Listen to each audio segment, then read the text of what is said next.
প্রথম কথা, বিজেপি যেটা করতে চাইছে এই হাউসের মধ্যে বাজেট বক্তৃতাটাকে কুম্ভর দিকে চালিত করে দিয়ে এখানেও কমিউনাল পোলারাইজেশন করার চেষ্টা করছে। আজকে বিজেপি তো একা হিন্দুত্বের ঠিকা নিতে পারে না। বিজেপি কি হিন্দুত্বের ধারক ও বাহক নাকি?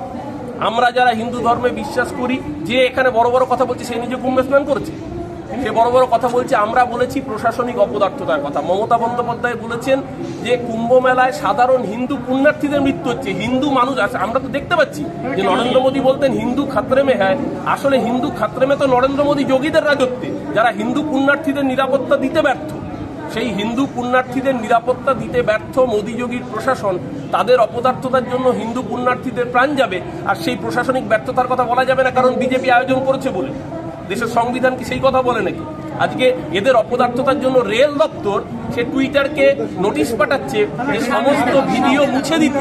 টুইটারের অ্যাকাউন্ট থেকে 248টা ভিডিও মুছে দেওয়ার জন্য নোটিশ পাঠিয়েছে রেল দপ্তর। কেন? তাদের নিজেদের কুকীর্তিগুলো যাতে ঢাকা পড়ে যায় তার জন্য। এর বিরুদ্ধে তো প্রতিবাদ হবে। বাজেট অধিবেশন কি এটার উপযুক্ত তো নয়। আমরা তো পুরসভার আমরা কি বলেছিলাম? আমি যেটা বলেছি যে এই পুরসভা বাস্তবের উপর দাঁড়িয়ে বাজেট করে। এই পুরসভা এটা যদি নির্মলা সীতারামনের বাজেট হতো তাহলে বিরোধী রাজ্য টাকা পেত না। কিন্তু ফিরহাদ হাকিম এখানে যে বাজেট পেশ করেছে তাতে আমি কাউন্সিলর তৃণমূলের, আমিও যে টাকা কাউন্সিলর ফান্ডে পাবো, সজল ঘোষ বা মীনা দেবী পুরোহিত তারাও সেই টাকা কাউন্সিলর ফান্ডে পাবেন। এখানে তো বৈষম্য হয় না। আমি তো সেই কথাই বলছিলাম। সেই কথার মাঝখানে ওনারা কুম্ভ টেনে আনলেন, তো স্বাভাবিকভাবেই রাজনৈতিক কথার প্রত্যুত্তর রাজনৈতিকভাবেই হবে।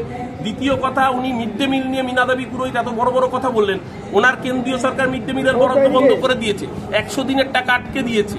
এবং শুধু তাই না, পার্লামেন্টে দাঁড়িয়ে মিথ্যা কথা বলেছেন। ফিনান্স মিনিস্টার নির্মলা সীতারামন বলেছেন 25 লক্ষ মানুষের নাকি জব কার্ডে লিঙ্কিং নেই, অথচ ওনারই কেন্দ্রীয় মন্ত্রী নিরঞ্জন সাদ্দি জ্যোতি তিনি বলছেন 5600 মানুষের জব কার্ড লিঙ্কিং নেই, তার জন্য গোটা বাংলার 100 দিনের টাকা বন্ধ।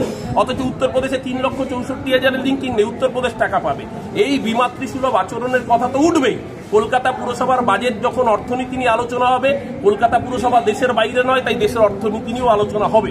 সেই কথা বললে যদি ওনাদের গাত্র দেওয়া হয় আমাদের কিছু করার নেই। কিন্তু বাংলা বঞ্চিত, এই কথা মমতা ব্যানার্জির একজন কর্মী হিসেবে, অভিষেক ব্যানার্জির একজন সৈনিক